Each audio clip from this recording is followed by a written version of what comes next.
Just for kicks ass, does the game have a good atmosphere? So far, we've made our way through the first hour to 2 hours of each campaign, and they all have a very different feeling. As a Marine, there's always that feeling of being outnumbered, and that's reinforced every time you look down at your HUD to see the movement sensor. In true alien fashion, the xenomorphs use the air ducts and wall cavities to sneak up, so you usually won't see them until they're right on top of you. On the alien side of things, you crawl through air ducts and pop out, surprising your enemies really fast. Here, speed is your ally, because the xenomorphs are the weakest species in the game. Thankfully, they've got powerful melee attacks and the ability to use darkness to their advantage. The Predator has infrared vision at his disposal, which is helpful to make you a formidable hunter, complete with the audio blurring, so you'll have difficulty making out what the Marines are saying to each other. Ray Nimrod wants to know, do you get to pick which species campaign you play for in the offset, or do you have to complete the campaigns in a set order? Good question, Ray Nimrod.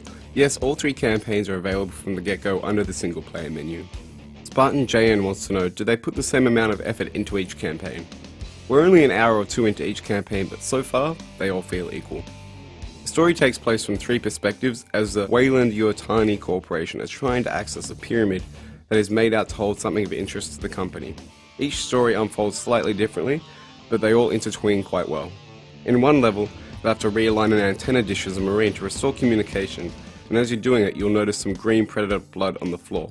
Keep in mind though, at this point you haven't faced off against a Predator yet.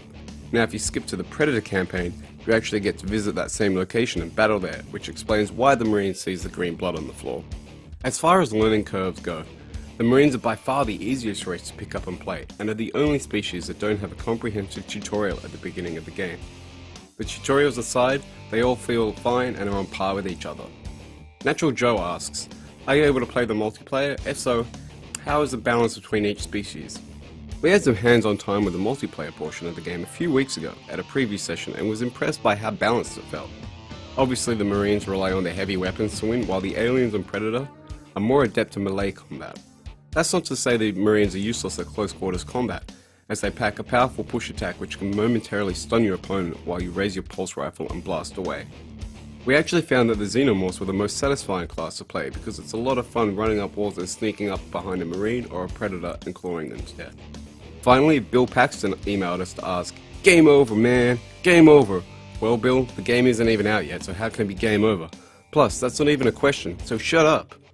Aliens vs Predator is due out on the 18th of February, uncut in Australia.